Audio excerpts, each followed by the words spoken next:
We're exploring some of Europe's most extreme coastline, where massive mountains drop vertically into the Adriatic. By road and sea, we'll discover Venetian palaces, secret submarine bases, and why even James Bond has a history in Montenegro. Join us this week as we explore the Bay of Kotor. We're Rick and Adam, the floating nomads. We quit the 9 to 5, sold our house and set out to live and travel differently. Whether we're slow travelling over land or waking up to nothing but sea. One unique home is always waiting for us, our narrowboat, Serenissima. Join us on board and abroad.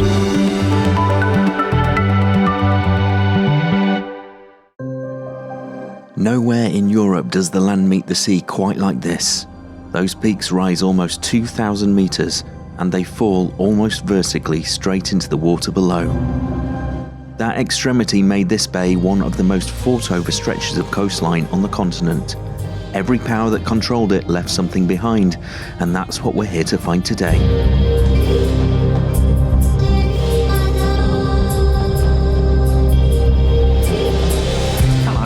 Join us from the balcony of a rather special Airbnb. This is honestly the best view we've ever had anywhere we've been. It's crazy. This is what travelling in winter gets you. Amazing views for very reasonable prices. Yeah, we didn't pay a lot for this at all. Yeah. So the plan today, we are going to head down towards the coastline of the Fjord. It's not a fjord. It's a ria. A what? A ria. So...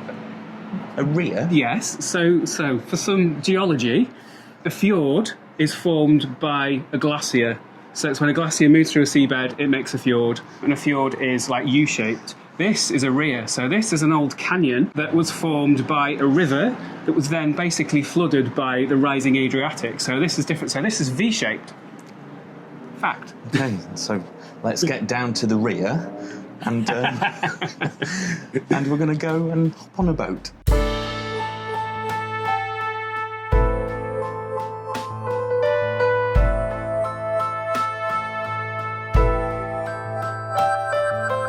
So we're staying in a small suburb called Dobrota.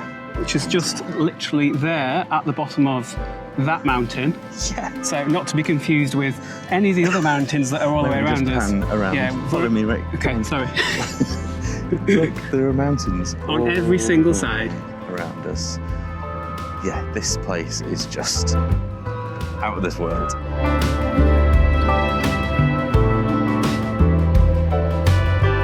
What does this boat tour promise then? So number one is Our Lady of the Rocks, which is a very special church, and you'll see why when we get there. And then we are going to some disused submarine bases from World War II, because they couldn't really be seen. Okay. In the side of the mountains. Then last on the list is what's called the Blue Cave. Knowing what happened when we were in Malta when we tried to do a cave every single time, we're very much hoping we will get to go inside this one.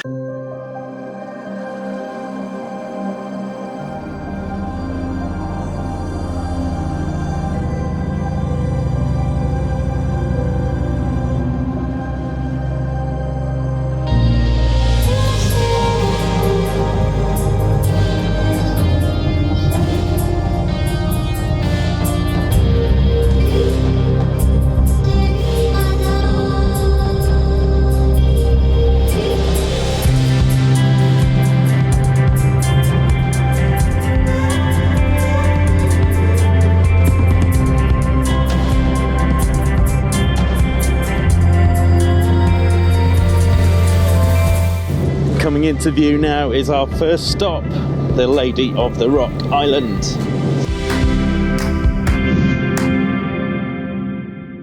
I'm going to forget what my hair looks like today. It's just not worth it. Is mine all right? So we are here at the first stop, and our captain has just left us here for 25 minutes. So just give me a wave when you want to leave, and I'll come and pick you up, which is amazing. Time to explore this man-made island.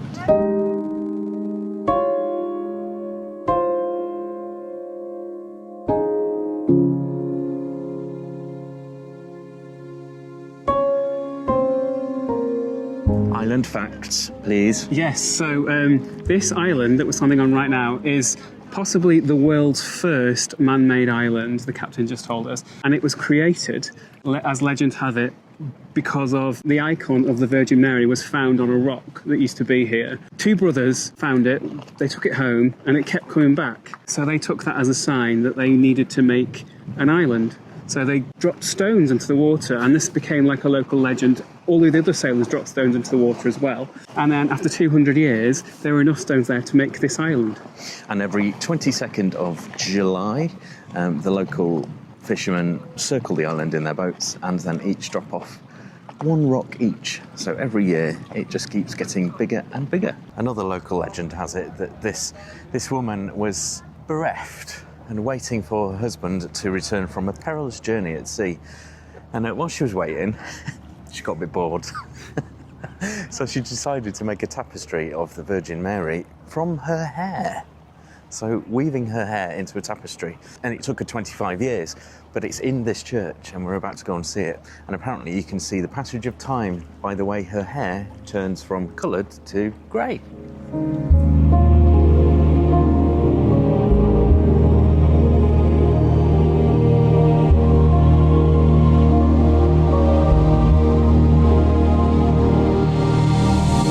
Every one of these silver tablets tells the same story. A sailor, caught in a storm, convinced he was going to die, who made a promise that if he survived, he'd come back here and leave something behind. There are over 2,000 of them. That's a lot of storms and a lot of promises kept. Just €3 gets you into the church and the museum, which you enter, turning left at the altar.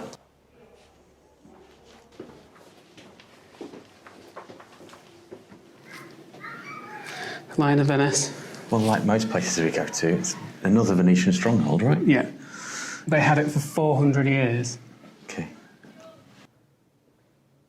So everything that represents hair on this tapestry is her real hair. It's absolutely incredible. I thought this was painting because the detail is so precise. Yeah. 25 years work. 25 years work. So this is what the Venetians call Perast, where we got the ferry from Bari to in Albania, because that was a Venetian stronghold too. And there's the flag of St Mark.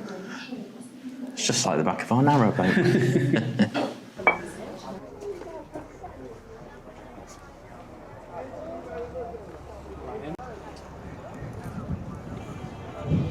Mission complete. We found the painting.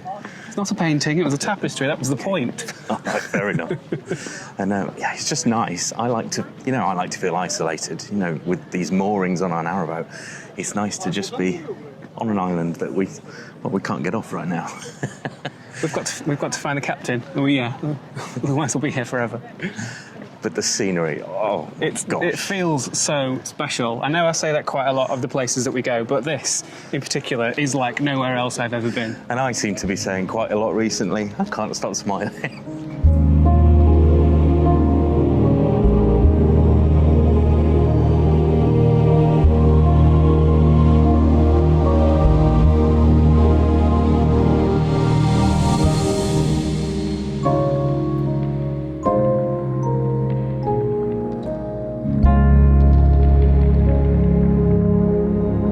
And as you've just seen, we have some rather lovely friends of the Nomads and Nomads Club members. Thank you so much for joining us. We are so grateful. They're getting things like B-sides, where we let you into little secrets about how we film and other things about our nomad life. They are complete standalone videos, usually between 8 and 20 minutes long. What we're in for, apparently, is a dirty, old, cold ship. We were delayed last night. We've got a taxi pre-booked. I don't know where we are. This is a bit ridiculous. So, if you'd like to join them and you'd like some of those B-sides, scan this QR code there or click the join button below. And that's a pretty big boat with lots of tourists about to flood this island. I think it's time to find the captain and go.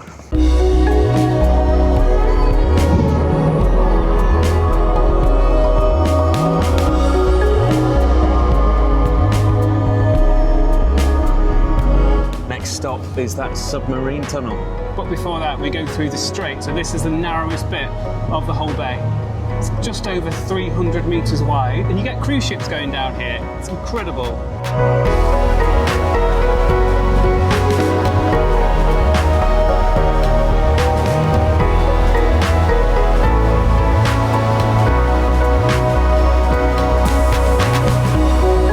called the Verige Strait, and Verige means chains.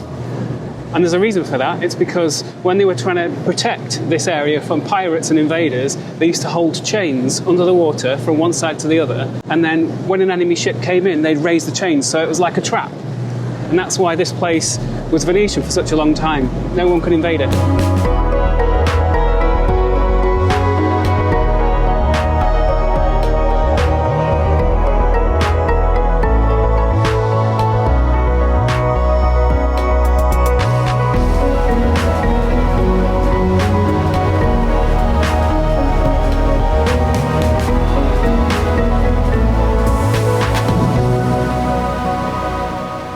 Now we're through the strait, it suddenly opens up, and we are promised that we are going out into open sea a bit later on. Not quite there yet, but it's certainly got wider now.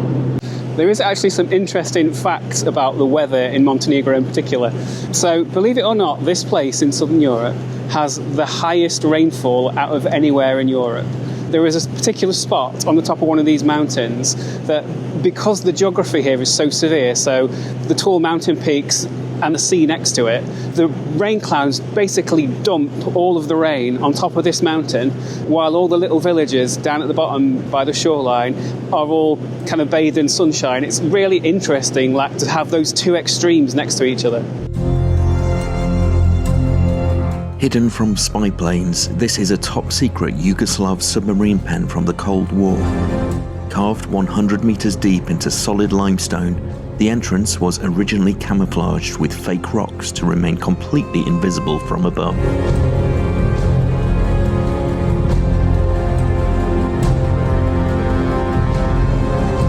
With water 10 meters deep, submarines could enter entirely submerged and vanish inside the hollowed-out mountain.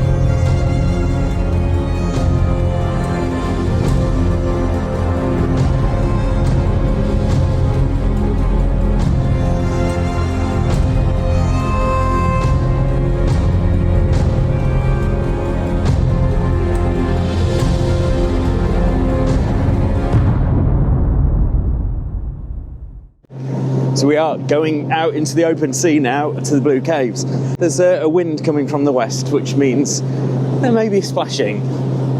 He's going to do his best not to get us wet. I'm going to do my coat up, because I'm seeing it's going to do a... See?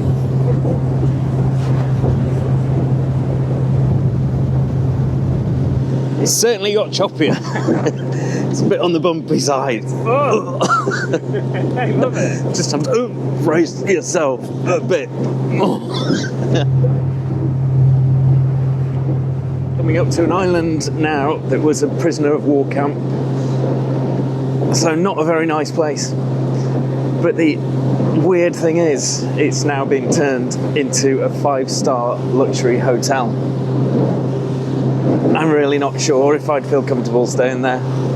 It's got to be haunted though. Loads of people died there. It was also a plague hospital for quarantine.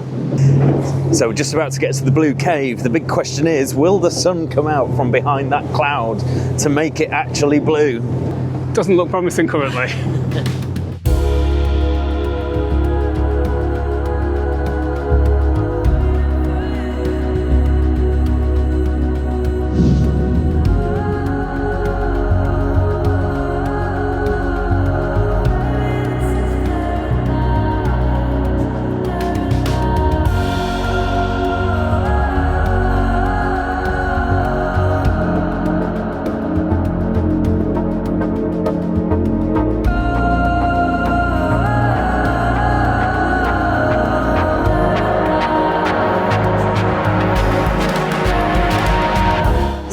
It's not fully sunny, it's still amazingly blue. Look at that colour. Like, can you see that colour? I don't know whether that comes up on camera, but it is. It's completely turquoise.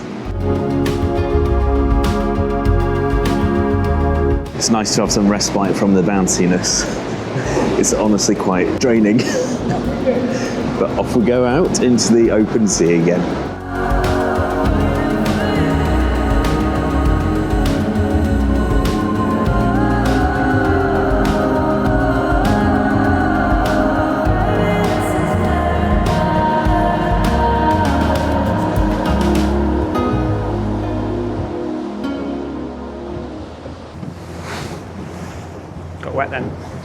We're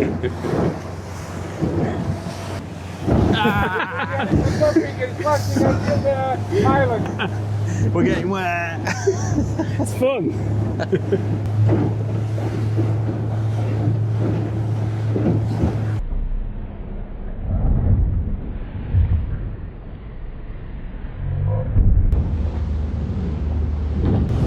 Really need to get into the bay again.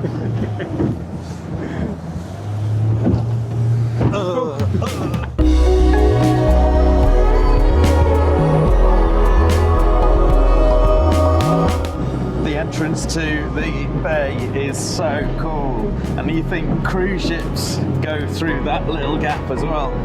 It's pretty amazing.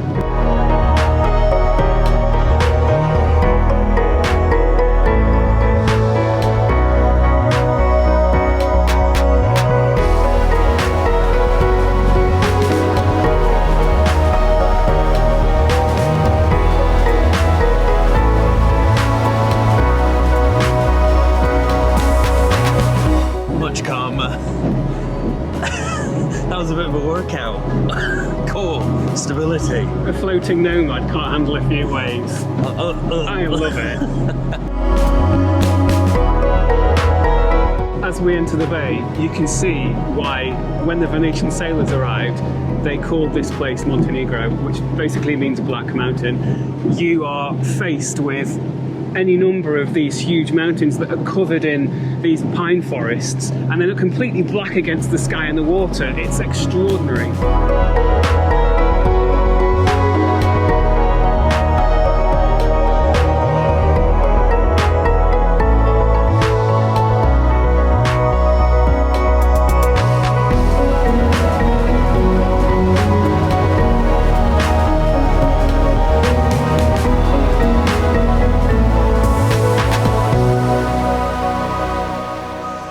So good. I can't stop smiling, that was so much fun. And it got quite exciting, didn't it? Our captain, Michelo, was really good. He was really knowledgeable, gave us facts about all the places that we went to, and he was just really nice. I would absolutely recommend doing that. Yep. So we saw, as we were coming through the strait and coming back into the Bay of Kotor, we saw a village or a little town called Perast. And we've heard some very Venetian things about that town. So it's well worth our visiting, and we're going to do that tomorrow by land.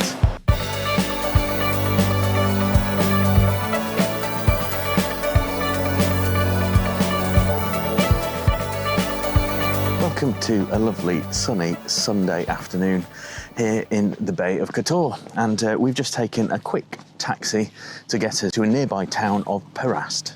Perast is very special. We've been told to expect Venetian architecture, almost like a mini Venice, sitting in the Bay of Kotor, so we're very excited.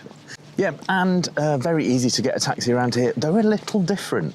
So instead of an app, you basically use their version of WhatsApp to WhatsApp the taxi firm, and then they just send a car. It's really easy to do. So the app is called Viber. It's a messaging app, and then you get the local taxi's number, is red taxi, and then you just message them and say, "I'm here, send a car," and it's usually there within 1 minute. And they'll say, like, it's car number 35 or whatever, so you know which one's yours. It's very simple. Really handy to do. And just to say, there is bus services in Kotor itself, and they run along the coast. Today is a Sunday though, so they don't run very frequently. I think it's every 2 hours, and we've just missed one. And actually, they are known for not being that reliable. However, they are cheap. They are only €2 per ride.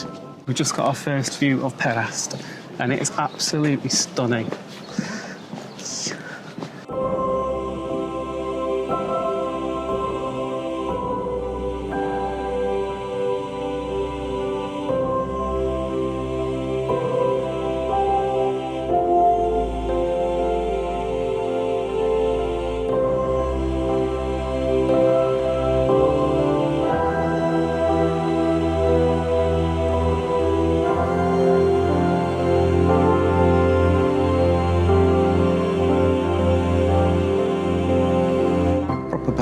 Behind us. Like that would not look out of place on the Grand Canal.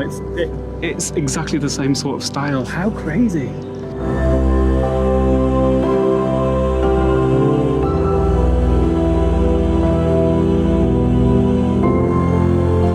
So while other places in the Venetian Empire had to pay tax back to Venice, the people of Perast did not have to do that. So they amassed immeasurable wealth and built this place full of palaces for themselves. So these were some of the richest merchants in the whole of Europe. So all in exchange for defending this bay, because they're right there next to the strait where the ships entered it, basically. Strategic, it's right across from it. It does look pretty unspoiled and like a perfect Italian little town. Venetian. Where else is like that? Venice, Exactly. And there's a reason for that, and that's because of the geography. So Venice is at the end of a really confusing lagoon, so you couldn't just sail an armada in there unless you knew what you were doing. This is the same, so you couldn't march an army in here because of the mountains all around, and you couldn't come through the strait because it was controlled. So this place has just been allowed to sit here and be unspoilt for sort of 400, 500 years, which is awesome. And there we can see the dead giveaway on yesterday's boat ride. The Venetian bell tower, literally built by a Venetian. I don't know, everywhere reminds me of somewhere else. There we go. This really does remind me of Lake Garda in Italy. Where in particular? Torre del Benaco. Yeah, I agree. I was thinking the same thing. This time you are right. Yeah. And it's nice and sunny, it's like a summer's day. It's very hot. Do you know what though? It's not that busy. No, it's not like the lakes in the summer. So they did set Casino Royale here in Montenegro, the James Bond film. The new Daniel Craig one, yeah, they did. Yeah. However, not one shot of it was filmed here. Yeah, so they pretended it was in Montenegro, but it wasn't. It was shot in the Czech Republic. However, the reason that the filmmakers chose this place is because Perast, basically. So this was a town built basically by state-sponsored piracy. And for that card game that takes place in Casino Royale is supposed to take place here. And you can see why. I'm waiting for an Aston Martin to go past, basically.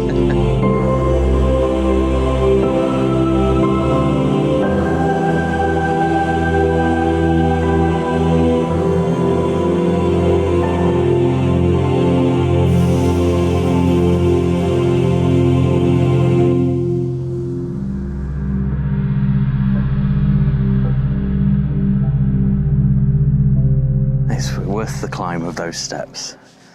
Yeah, not that you can have a bad view around here, but it's one of the best. Looking over the rooftops. Do you know what strikes me is there are many, many apartments and rooms and a couple of hotels, but yes, certainly an Airbnb here would just be... It would be incredible. The other thing is that they limit the amount of cars that come in. You have to walk through like an automatic barrier when you get in. So I think some people are allowed to drive in, but it's not full of cars, which is awesome.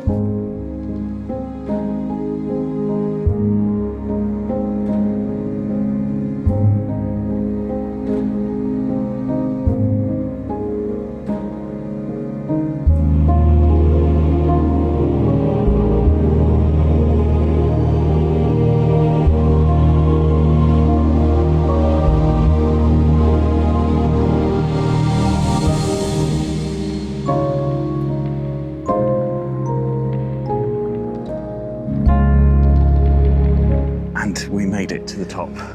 Lots of steps, but we are here by the main road again. It's a good view though, right? Yeah, it kind of highlights what we were saying about extremes. We've got a massive mountain sheer cliff there in front of us, all round us really. We've got the strait, which is right behind my head right now. And we've got the nice Venetian town of Perast below us. It's beautiful scenery, it couldn't get much better really, or could it? That leads us to next week. We are staying in Montenegro, but we are actually going to explore the actual town of Kotor and climb a fortress in the side of a mountain. How many steps is it, Adam? He doesn't like it when I say 1,300 steps. You can understand why somebody wouldn't want to climb 1,300 steps. I'm going to do it. He may do it. Who knows? Yeah, find out next week. Find out next week, because we're still not decided.